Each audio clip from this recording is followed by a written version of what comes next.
Vous savez, comme je le dis toujours, le défaut inimaginable de l'accoutumance, c'est qu'on peut passer devant des trésors et on ne les voit pas. C'est ici que l'étude du texte biblique est intéressante. L'opinion courante veut que la Bible, que les croyants appelaient l'Écriture, parle surtout de l'Antiquité et contienne des préceptes spirituels et moraux plutôt dépassés. Et pour l'homme de la rue, c'est juste un livre de religion qui n'a rien à voir avec l'actualité mondiale.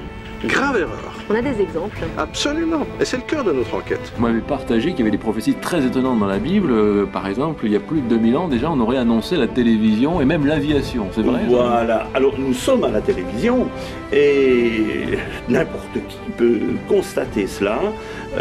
Dans le chapitre 11 du livre de l'Apocalypse, précisément, il est question de deux personnages qui seront à Jérusalem et le texte précise que de toute la terre, on pourra les voir.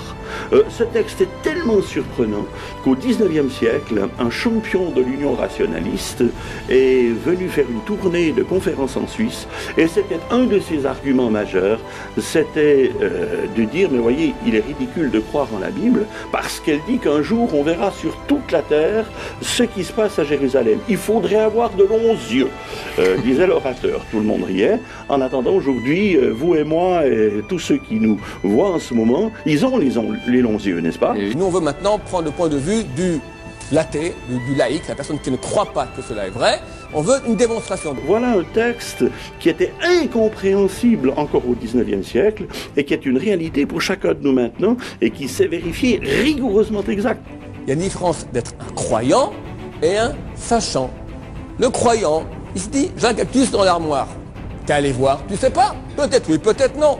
Le sachant, il ouvre l'armoire, il voit où il y en a, où il n'y en a pas. Il n'y a plus de point d'interrogation. Il y a une connaissance, il y a une certitude. Une croyance qui n'est pas basée sur un savoir est dangereuse. Peut-être que tu te trompes. Mais juste pour donner une idée, laissez-moi citer d'abord une annonce prophétique qui tient dans la Bible en une phrase. On sait que les peuples de l'Antiquité utilisaient déjà la monnaie, comme le sesterce ou le drachme, pour faire leurs courses au marché ou payer les ouvriers. Et ça fonctionnait très bien. L'argent était juste un instrument pratique pour les échanges. Or, il y a un texte prophétique plutôt incroyable dans l'Apocalypse qui défie vraiment la raison. Ce très vieux texte a annoncé que les échanges commerciaux allaient un jour tenir une place centrale et que le contrôle du commerce allait mener l'humanité à accepter un contrôle absolu.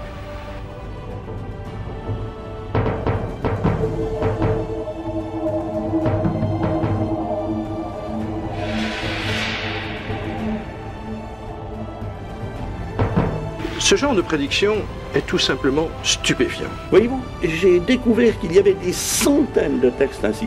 Ce simple exemple montre qu'il y a dans la Bible des prédictions totalement inattendues, faites des millénaires à l'avance et qui peuvent concerner carrément des nations entières. Ici, il s'agit explicitement, ni plus ni moins, que de l'économie mondiale. C'est vrai que s'il y a une époque qui parle d'économie mondiale et de régulation tous les jours, c'est bien la nôtre. Absolument. Rendez-vous compte que ce texte a été écrit il y a 2000 ans, à l'époque romaine. Ça devait paraître du délire total à ceux qui le lisaient. Pourtant, c'est écrit. Aujourd'hui, on a la crise de la dette, des problèmes de parité monétaire, le capitalisme financier qui apparaît comme une sorte de monstre que nos dirigeants essaient de dompter. C'est vrai qu'à l'époque romaine, c'était complètement incompréhensible. Et notez qu'aucun autre écrit au monde, en dehors de la Bible, n'a fait ce genre de prédiction.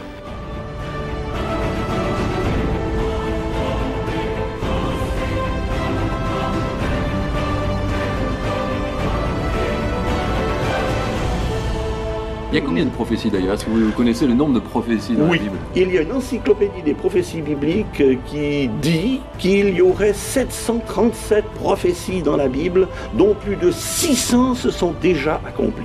Ce que la Bible nous présente est tout à fait singulier. D'une part parce que le prophète semble être quelqu'un de marginal en général, puisqu'il ne va pas dans le sens du politiquement correct. Et d'autre part, les propos d'un prophète aussi excités paraissent-ils, ne sont jamais gratuits. Ils ont pour fondement cette alliance que Dieu a conclue avec son peuple. Alors voyez-vous, pour que 16 prophéties s'accomplissent, par simplement le fait du hasard, un calcul des probabilités, c'est une chance sur 10 suivie de 45 zéros. Et n'importe qui vous dira en mathématiques que 10 ou 1 suivi de 40 zéros, c'est un fait qui ne se produira jamais. C'est encore moins de chances que de gagner au loto, quoi. Alors, infiniment moins encore. Mais 1 suivi de 45-0, le fait ne se produira jamais. 16 prophéties. Et vous avez plus de 600 prophéties qui se sont accomplies et dont on peut vérifier l'accomplissement. Là, on est dans un domaine rationnel. Nous ne sommes pas dans l'émotionnel ou le supposé. Là, c'est nous vraiment pouvons de la prouver réflexion. que les choses sont ainsi. Il y a en effet un phénomène prédictif, il faut ne pas hésiter à le dire, et d'une nature assez stupéfiante, puisqu'on prédit des choses à des centaines d'années à l'avance. Mais ce n'est pas de la prédiction au sens d'une voyante qui dirait la bonne aventure. C'est pris dans un sens théologique, c'est une attestation de la véracité du Dieu d'Israël que de dire des événements qui vont s'accomplir, mais en accord avec ce qui avait été déjà prédit à l'avance, ce qui a été prescrit à l'avance. Nous voulons être certains. Ce cours s'adresse maintenant à des gens qui sont des non-croyants, qui veulent, à la fin de ce cours, ils doivent savoir, sans aucun doute, que la Torah est d'origine divine. Donc on ne peut pas s'amuser avec des interprétations. Les prophètes dans la Bible reçoivent la parole de Dieu. Je crois que ça n'est pas seulement des prévisions pour l'avenir, c'est aussi des éclaircissements, c'est aussi par exemple des avertissements. Nous n'allons prendre que des prophéties dont le caractère est extrêmement précis, pas besoin d'interprétation. Bien qu'il y a beaucoup de prophéties donc dans le sens étopate, moi ça ne m'intéresse pas. Je vais m'attacher uniquement aux prophéties dont le sens est clair, net, précis. On peut faire une démonstration qu'à partir de ce type de prophétie, on sait ce que l'auteur de la prophétie a voulu me dire.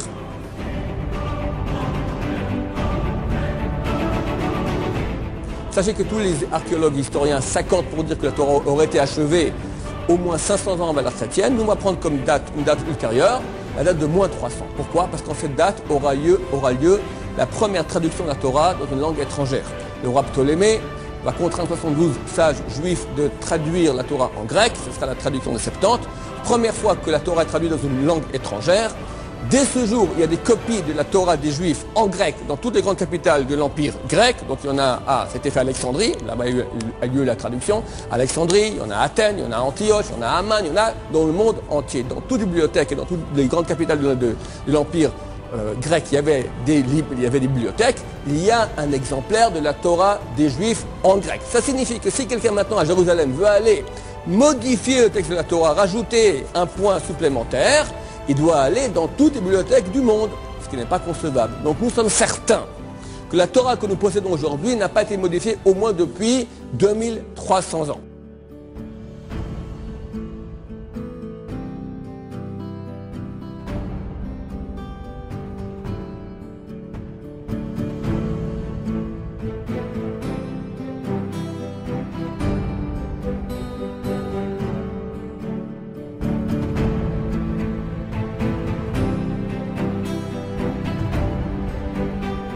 Vous êtes tous d'origine francophone, votre capitale c'est donc Paris. Parlons de Paris. Voilà, je suis sorti un moment, Dieu m'a parlé. Et Dieu m'a fait une prophétie concernant Paris. Chers anciens Parisiens, sachez que votre capitale, dans quelques siècles, pour aucune raison, ni de cataclysme naturel, ni de pollution, ni de guerre atomique, pour aucune raison, peu à peu, les Parisiens en auront marre d'habiter Paris et vont quitter la ville. Ça sera un processus qui va durer des siècles, très très lent. Et au bout de quelques siècles, Paris deviendra une immense ville fantôme, habitable, mais complètement vide. Et je rajoute un détail de poids, ça va rester comme ça des millénaires. Ok, j'écris ma prophétie, je mets mon tampon, je mets dans l'enveloppe, je ferme, je mets dans la banque en Suisse, à Genève, UBS, une banque suisse. Dans le coffre, terminé. 120 ans passent, je quitte ce monde, vous aussi, et les années passent, 2100, 2200, 2300, 2400. Vers 2500, on voit que peu à peu à Paris, les gens commencent à quitter Paris, mais c'est un processus très très long. Et ça dure comme ça des siècles. Vers l'an 3000, Paris devient une immense ville fantôme, complètement vide. Ça reste comme ça des millénaires, 3000, 4000, 5000. Vers l'an 6000, une équipe d'archéologues creuse sur le site de la ville de Genève. Et quelqu'un donne un coup de pioche comme ça, clong, et ça fait un peu métallique. Son métallique, il ouvre, il déblaye, il voit UBS, un peu rouillé comme ça. La banque, les copains, on a trouvé la banque, c'est le filon, il y aura de l'or, des diamants, hop, on rentre, on ouvre les coffres, et on voit prophétie du Rav Ron Shaya, mars 2008.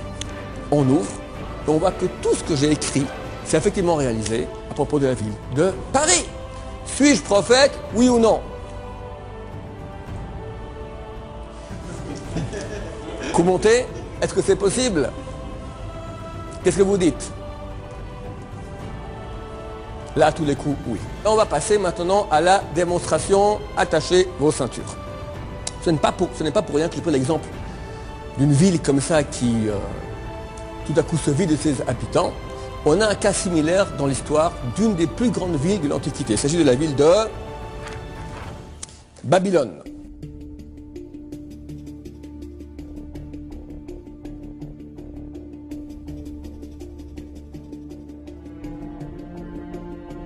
La muraille qui entourait la ville faisait plus de 20 mètres d'épaisseur et consistait en un double rempart.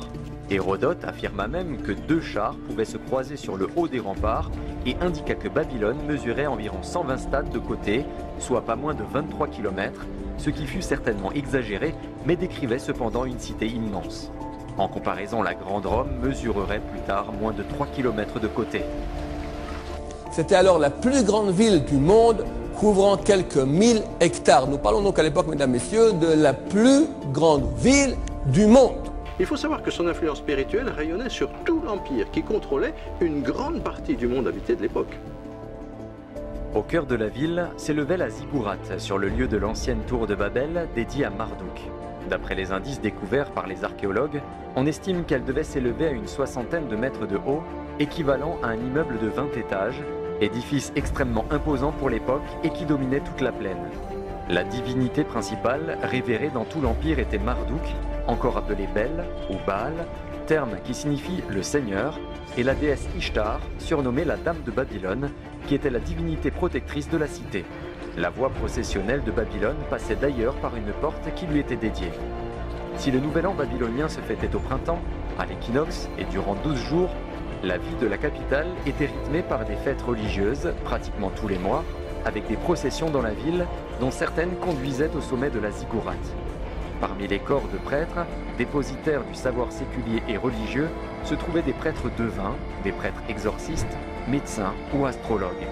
Cette fameuse ziggourate, cœur de la vie babylonienne et dédiée à Marduk, était considérée comme le centre du monde, point de communication occulte entre le ciel et la terre. La vie quotidienne de Babylone était totalement imprégnée de rites magiques, envoûtements et désenvoûtements, malédictions, sorcellerie et innombrables pratiques occultes en droite ligne de l'ancienne Babel. Au palais, la salle du trône comportait 8 étages, un faste incroyable, 25 siècles en arrière. Babylone fut d'une puissance telle qu'elle était devenue totalement imprenable. Au niveau culturel, l'astrologie, l'astronomie qui vont développer les Babyloniens. À tous les niveaux, cette ville se trouve à son époque au top niveau du monde. C'est la grande mégapolis, la capitale la plus importante de l'Antiquité. Les anciens citaient d'ailleurs ces fameux jardins suspendus comme une des 7 merveilles du monde. À ce même moment, viendront 2 des plus grands prophètes juifs, Isaïe et Jérémie, et qui vont faire une prophétie qui pour l'époque est absolument démentielle. C'est alors qu'Ésaïe fit une prédiction totalement stupéfiante. Il déclara que Babylone viendrait châtier les tribus restantes d'Israël et que Babylone serait à son tour un jour abaissée et même complètement détruite et abandonnée à un point inimaginable. Isaïe chapitre 14. Et Babylone, la perle des royaumes, la gloire, l'orgueil des Chaldéens, sera comme Sodome et Gomorrhe bouleversée par l'Éternel. Elle ne sera plus jamais habitée. Elle ne servira plus de résidence jusqu'à la fin des générations.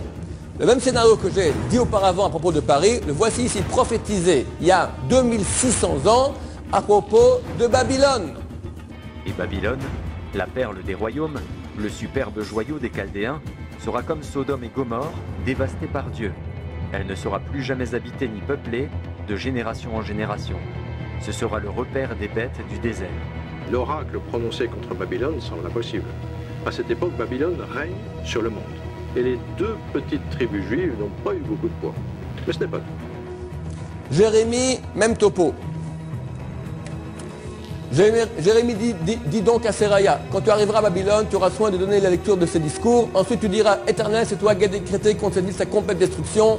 au point que nul n'y habitera plus, ni homme, ni bête, et que se trouvera réduite à l'étoile de ruine éternelle. On parle de bêtes domestiques, parce que là-haut c'est marqué qu'il y aura quand même des bêtes sauvages. Mais les bêtes sauvages, ils auront leur gîte. Bête sauvage, ça veut dire qu'elle est détruite. On parle maintenant, elle n'est plus habitée. Donc même topo, Jérémie, Isaïe, entre les deux, il y a environ 70 ans d'écart. Jérémie fut le porte-parole d'une prophétie unique. Quand Babylone s'élèverait jusqu'aux cieux, quand elle rendrait inaccessibles ses hautes forteresses, des dévastateurs viendront contre elle de ma part. Parole de l'Éternel. Un cri se fait entendre de Babylone et un grand fracas du pays des Chaldéens. Car l'Éternel dévaste Babylone, il en fait taire la grande voix. Ses héros sont pris, leurs arcs sont brisés, ainsi parle l'Éternel des armées. Les immenses murailles de Babylone seront complètement démantelées, ses hautes portes seront brûlées par le feu. Jérémie persiste et signe, et seul contre tous, il va jusqu'au bout. Il envoie même un émissaire faire une déclaration publique dans la ville de Babylone. Jérémie dit à Seraya, « Lorsque tu arriveras à Babylone, tu diras, « Éternel, c'est toi-même qui as parlé sur ce lieu pour qu'il soit retranché et qu'il ne soit plus habité ni par les hommes ni par les bêtes, mais qu'il devienne une désolation pour toujours. Et quand tu auras achevé la lecture de ce livre, tu y attacheras une pierre et tu le jetteras au milieu de l'Euphrate. » Déclarer devant des déportés que l'empire qui dirige le monde va être rayé de la carte de la sorte, il a même osé prédire la destruction des murailles de Babylone, et même affirmé que la ville deviendrait un désert. Il existe très peu de grandes capitales qui soient devenues des déserts, surtout de grandes cités millénaires, fortifiées et bien situées en bordure d'un fleuve. Leur puissance peut s'effriter, mais de là à devenir un désert, il y a un gouffre. Tu dis, tu ne seras plus jamais habité, tu ne serviras plus de résidence jusqu'à la fin des générations. Mais c'est-à-dire aujourd'hui aussi. Tu veux dire demain aussi. Et dans un siècle, et dans deux siècles, pour toujours. Ce qui paraît absolument inouï à cette époque, parce que Babylone est en fait de sa puissance, et de fait, elle va dominer tout ce qui l'entoure.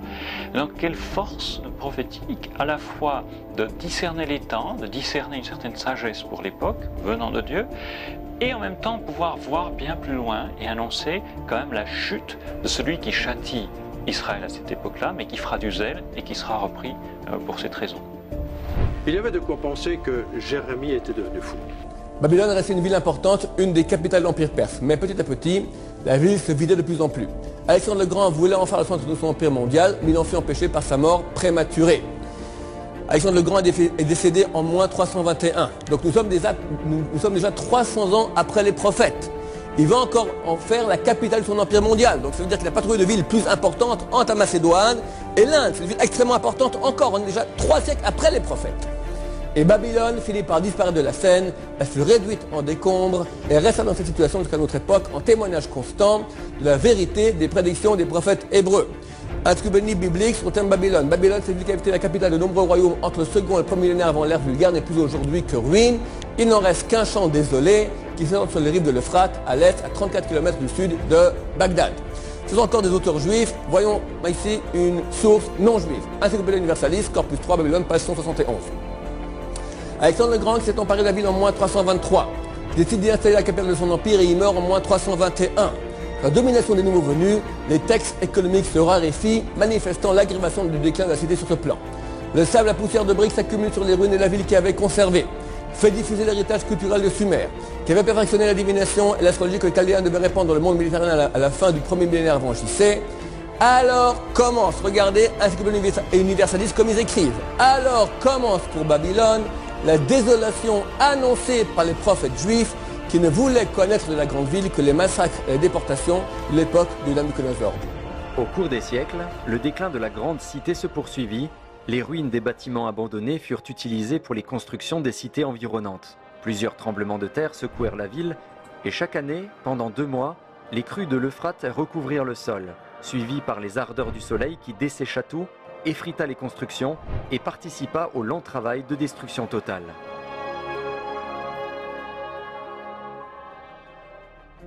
Mais c'est très dangereux de faire une prophétie pareille. Vous savez, où se trouve Babylone? On vient de le voir auparavant. On va le voir tout de suite. 34 km au sud de Bagdad.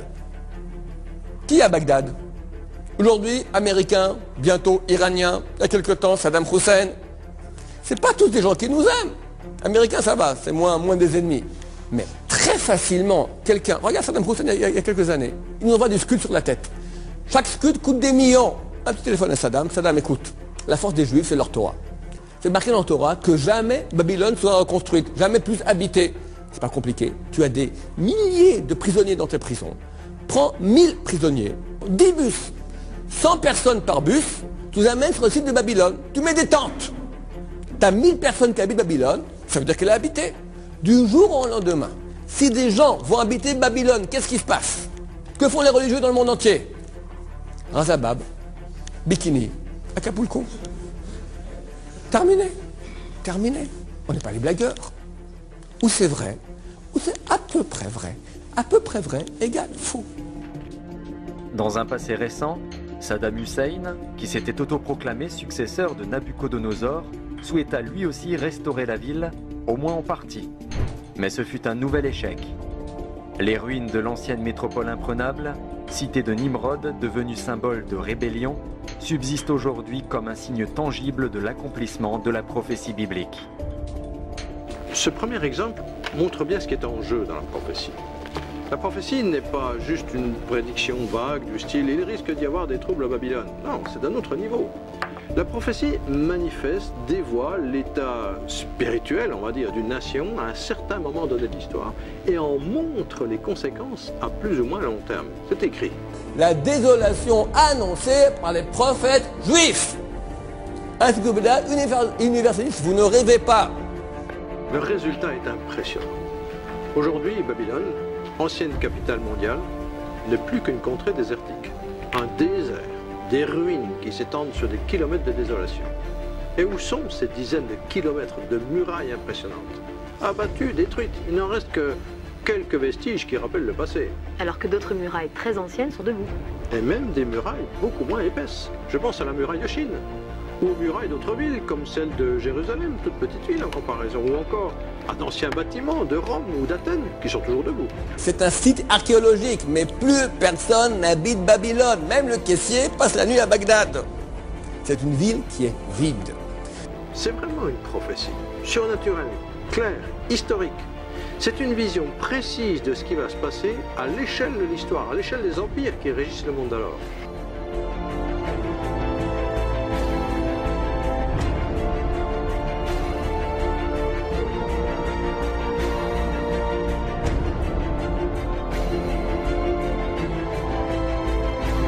Il est impossible, un être humain ne peut pas savoir à 100%. T'as une chance, bien sûr, au bout de probabilité, t'as une chance sur 1000, on va dire.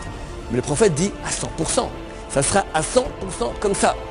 Faut dire, ok, alors, vu qu'il y a une chance sur 1000, peut-être qu'il est tombé. Mais si on voit 10 fois, 20 fois qu'il a une chance sur 1000 de tomber juste et tombe toujours juste, là où la probabilité arrive à des chiffres tellement astronomiques, nous sommes certains ici qu'il y a une prophétie. Nous sommes convaincus, du point de vue rationnel normal, aucun être humain ne peut savoir à 100% à l'avance le futur d'une ville entière sur des millénaires. Tout le monde est d'accord là-dessus?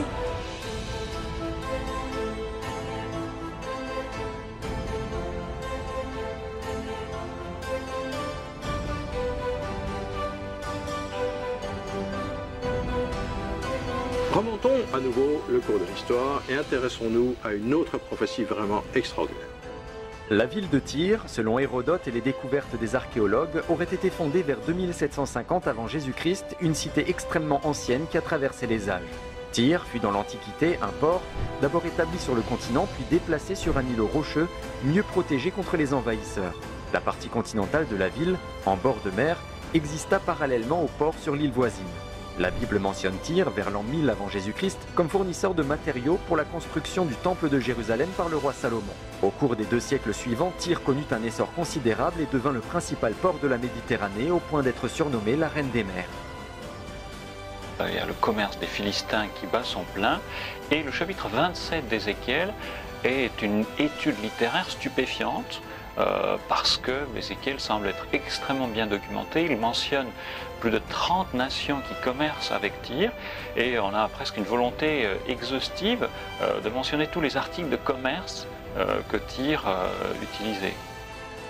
Ces commerçants sillonnaient la Grande Bleue et atteignirent même les côtes atlantiques. Leur influence fut telle qu'ils fondèrent des comptoirs et des colonies sur le pourtour méditerranéen, parmi lesquels il faut citer la Grande Carthage fondée vers 815 avant Jésus-Christ. À cette époque, Tyr connut une grande prospérité économique grâce aux produits de ses colonies et à sa propre industrie, comme celle du verre et de la pourpre.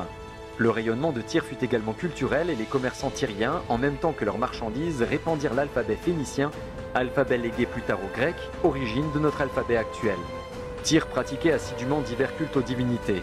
La Bible rapporte que 150 ans plus tard, une certaine Jézabel, fille du roi de Tyr fortement engagée dans l'idolâtrie et la magie, épousa Akab, un roi corrompu d'Israël. Ensemble, ils incitèrent les Israélites à se détourner de Dieu, de l'Éternel, et à pratiquer l'occultisme. D'après la mythologie, Europe était le nom de la fille du roi de Tyr. Est-ce qu'on sait pourquoi ce nom a été donné à notre continent? Pas précisément. Il faut savoir que dans la mythologie grecque, Europe était aussi nommée l'Astarté lunaire. Et quand on sait qu'Astarté était la même qu'Ishtar, encore appelée Aphrodite ou Vénus, bon, mais il faut quand même rester très prudent quant aux conclusions qu'on pourrait en tirer. Ok, alors contentons-nous de l'histoire. Exactement. Vers 724 avant Jésus-Christ, les Assyriens envahissent la région. La ville de Tyr, la partie côtière et le port, vont passer sous domination assyrienne, mais le commerce va continuer.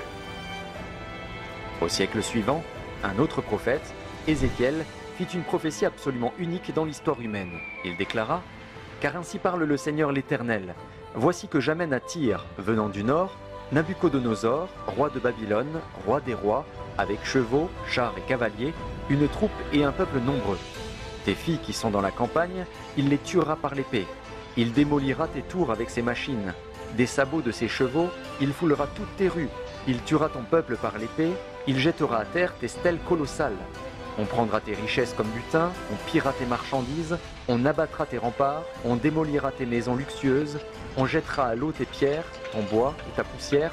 Je ferai de toi un rocher nu, tu deviendras un séchoir à filets et tu ne seras plus rebâti, car moi, l'Éternel, j'ai parlé. » Nabuchodonosor vint effectivement assiéger la ville.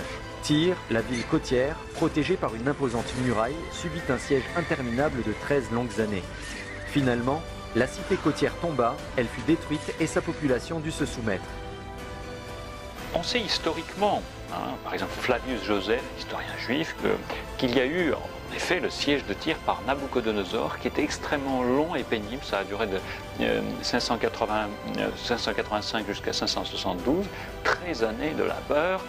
Et en fait, ça a épuisé l'armée du roi babylonien. La cité côtière tomba et la première partie de la prophétie se réalisa. Mais Tyr, la partie insulaire avec son double port et sa flotte puissante, occupait une telle position stratégique et existait depuis si longtemps que rien ne pouvait faire cesser son influence. La prophétie semblait irréalisable. 10 années passèrent, puis 20, la prophétie tomba dans l'oubli. Un siècle entier passa, puis un second. Tyr régnait sur les mers, faisait du commerce, adorait ses dieux, dont le célèbre Héraclès, fils de Zeus. Avec sa puissante flotte, des marins expérimentés et la protection des hauts fonds et des murailles, Tyr semblait imprenable, tout comme Babylone. Va-t-on assister à la même déchéance lente et la même fin que Babylone? Non, cette fois c'est un scénario complètement surréaliste qui va se mettre en place. Les siècles passent et l'empire babylonien fait place à la suprématie des Perses. Puis arrive sur la scène mondiale un conquistador incroyable, un homme qui mène des guerres éclairs. Alexandre le Grand. Exactement. C'est l'arrivée fracassante du pouvoir grec, une armée puissante, rapide et menée par un général hors pair. Le corps d'Ézéchiel n'était plus que poussière lorsqu'en 334 avant Jésus-Christ, Alexandre se lança dans une guerre éclair pour contrôler tous les pays alors sous domination perse. Ce général impétueux savait qu'il ne pourrait pas conquérir l'Égypte s'il ne neutralisait pas d'abord le port de Tyr, qui abritait à l'époque la plus grosse partie de la flotte perse. De plus, Alexandre, très superstitieux, voulait impérativement faire une offrande au dieu de Tyr, Héraclès, pour s'en attirer les faveurs. Cette double raison, stratégique et mystique, le poussa à l'offensive contre Tyr. Rapidement, il dut se rendre à l'évidence que la prise de l'île était quasiment impossible. À chaque tentative, son armée subissait de lourdes pertes. Dès qu'ils approchaient l'île, ils se faisaient bombarder depuis le haut des murailles par des masses de sable brûlant. Les Tyriens leur envoyaient des navires enflammés et des plongeurs attaquaient les bateaux qui s'approchaient. Alexandre eut alors une idée incroyable. Puisqu'il avait soumis la ville côtière, il donna l'ordre à son armée d'en abattre les bâtiments et d'utiliser les ruines, le matériau, le bois, les pierres et tout ce qu'il trouverait, de tout jeter à l'eau et d'en faire une digue jusqu'à l'île. Ce fut un travail de forçat. Il fallut jeter à la mer des tonnes de matériaux pour relier l'île à la terre par une digue de 800 mètres édifiée au milieu des eaux. Ce qu'ils faisaient le jour était détruit par les Tyriens la nuit. Plus ils avançaient, plus l'eau était profonde et il leur fallait des tonnes et des tonnes de gravats que le courant disloquait aussitôt. Ce fut une guerre sans merci entre l'empereur grec et la reine des mers, combat de titans. Après 7 mois de siège, en plein mois d'août de l'année 332 avant Jésus-Christ, Alexandre toucha au but. Sa digue permit enfin à son armée d'atteindre l'île. La bataille fut terrible. Un historien de premier plan qui vivait à Rome au 1er siècle avant Jésus-Christ relate en détail cette bataille terrible. Diodore de Sicile en fit le récit suivant. Alexandre abaissa sur le mur de la ville le pont volant de l'une des tours de bois. Il la traversa seul, défiant la fortune et bravant le désespoir des Tyriens. Il en vint aux mains avec les assiégés et tua les uns à coups de lance, les autres avec son épée.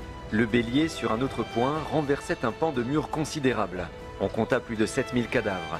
Le roi vendit aux enchères les femmes et les enfants et fit prendre tous les jeunes gens au nombre d'au moins 2000.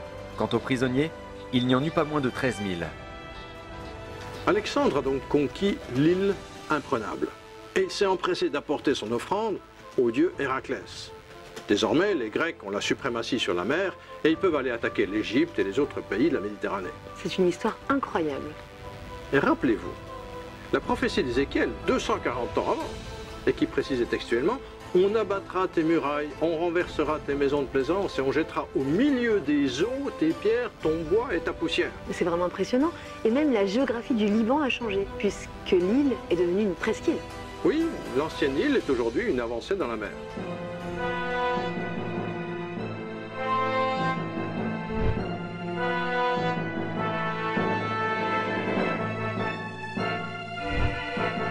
Mais avant d'en arriver à l'autre grand point important, juste en passant un détail de langage. Le texte dit « Je ferai de toi un rocher nu, un lieu où en étend les filets, tu ne seras plus rabattu. » Or, aujourd'hui, l'île, avec son port, est devenue une presqu'île, et on y trouve des immeubles, des rues et des maisons.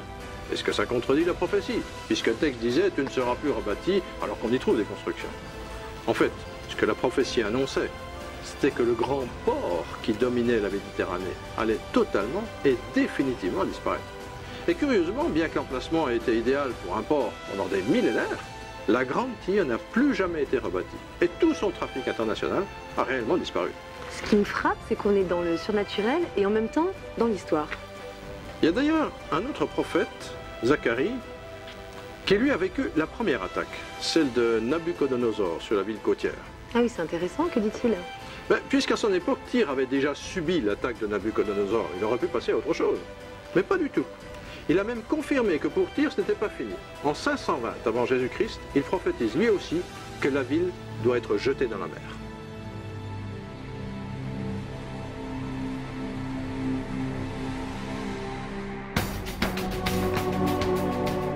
Il n'avait lui non plus aucun moyen de savoir ce qui allait se passer 200 ans plus tard. Exactement. En lisant le texte de plus près, on pourrait constater au contraire quelque chose d'assez stupéfiant, puisque au chapitre 26, il semble avoir non pas une, mais deux prophéties sur Tyr. D'abord, on nous mentionne donc le roi de Babylone qui va prendre Tyr, qui va en effet conquérir la ville, qui va entrer là-dedans. Mais ensuite, à partir du verset 12, l'interlocuteur change, ou plutôt la personne change, puisqu'on est au pluriel, une sorte d'indéfini. On dit on pillera tes richesses et on fera de toi un rocher nu, on jettera ta poussière au milieu d'eau. Alors que la première partie du texte mentionne nommément Nabuchodonosor et annonce qu'il va attaquer Tyr, la seconde partie utilise curieusement une autre forme verbale, forme indéfinie indiquée en hébreu par des verbes au pluriel. Cette deuxième moitié de la prophétie ne fait plus aucune mention du souverain babylonien, mais juste d'une autre puissance conquérante qui va détruire la ville en la jetant à la mer. Si Ézéchiel pouvait éventuellement imaginer une attaque de Tyr par les Babyloniens, il lui était cependant totalement impossible de prévoir le scénario d'un autre assaillant qui allait inventer un tel plan unique dans l'histoire humaine.